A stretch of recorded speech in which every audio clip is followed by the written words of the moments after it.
आपका नाम क्या है? नाम बताओ, भागत कर बड़ी सर हम नाम पूछा था नहीं, कोनो गाला थोड़ी था बता नहीं है ना। वो क्या नाम है आपका? मोनिका। मोनिका, अच्छा नाम है। तोहरो एक ये नाम बा शुरू से? तब ठीक बा। बॉम्बे शहर में ऐसे अक्सर नाम बदलते रहते हैं, इसलिए मैंने पूछ लिया। हम हूँ बिहार के आदमी, हमारा का पता बा काज। जब साहिल बहन तब से तो 3-4 गो के नाम पूछ लेनी हम। देखा बाबू, दिखाओ तो। देखी भैया, एक चीज के तो बहुत आविष्कार भइल बा के इंडिया चाहे हर जगह, कि जब से मोबाइल चलल बा तब से मर्द लोग के बहुत तकलीफ हो गई बा। मोबाइल जब से चलल बा ना, मर्द लोग के टाइम से खाना नहीं भेटा। काहे नहीं भेटा?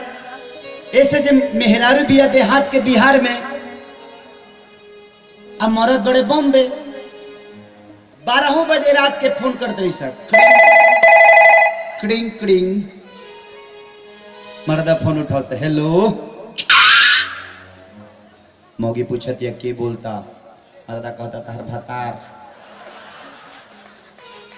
मौगी पूछती है कि का हाल बा, का करत नहीं? तो मर्दा कहता नाइट लगा के आइल बनी, फारा उठा तब बेला तनी। मर्दा पूछता कि तू का करत रही? तो मौगी कहती अभी अब भरी तो भरता नहीं। मर्दा कहता कि तनी खियावा ना। मौगी कहती है ये रजा मुंह पावा ना। भैया अभी बनावते भी है, मर्द से बतियावे में तकारी जड़ गई, ओकरा पते नहीं कि हम तकारियो छेवकले बनी। सब बातचीत हो जाता। हमने के सबसे बड़ा संस्कार आज के डेट में मोबाइल बिगड़ ले बा। हमने के अपना आप को उतना टाइम नहीं सा देते जितना मोबाइल पर टाइम देता नहीं सर।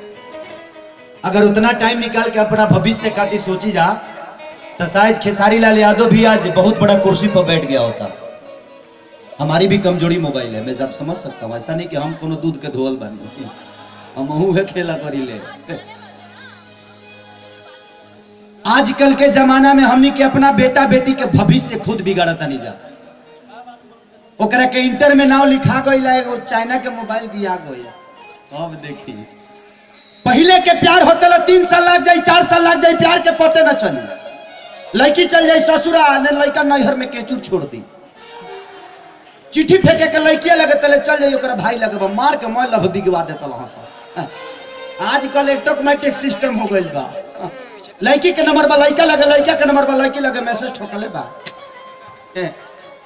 मोनिका डार्लिंग, अगर मेरा मैसेज अच्छा लगे तो पढ़ के डिलीट मार देना, अपने भाई से कह हुक्माना मत।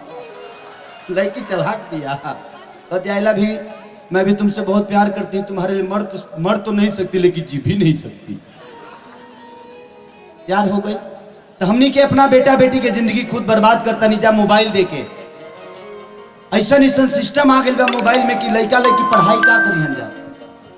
लेकिन छोड़िए, जब ये बात पर कोनो बहस कैले से ठीक नहीं है ना। तो देखिए ये स्टेज है और यहाँ बहुत सारे लोग हमारी गार्जियन स्वरूप बैठे हैं। मैं भी बहुत सज्जन आदमी हूँ ऊपर से। नीचे से तो केहू खत्मे होला ना। हाँ, नीचे से के खत्म ना होला, ऊपर से तो ठीक बना ही के पड़ेला ना। लेकिन आइए, आप लोग कलाकार है, कभी अगर मैं आपके बालों को छू दूं तो प्लीज बुरा नहीं मानिएगा, ठीक है?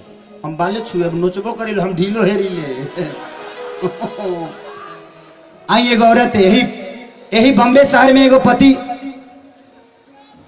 पति आइल बड़े बेचारी मौगियो जी से फोन के लिए भी वो ना रहब तो बताई कि ठंडी के मौसम बा, लइकन सन के सूटर ना खिलाइल, बाबूजी और दामा के बीमारी के मरीज हुए, उनकर बीड़ी रोज घटा रहा था, ठंडा में लइकन के कैसे भेजे।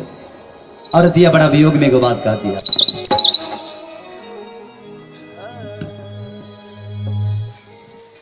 कि तोहरा बिना नहीं कटताटे ठंडा हो, ताहर बाबूजी मांगेले रोज अंडा हो,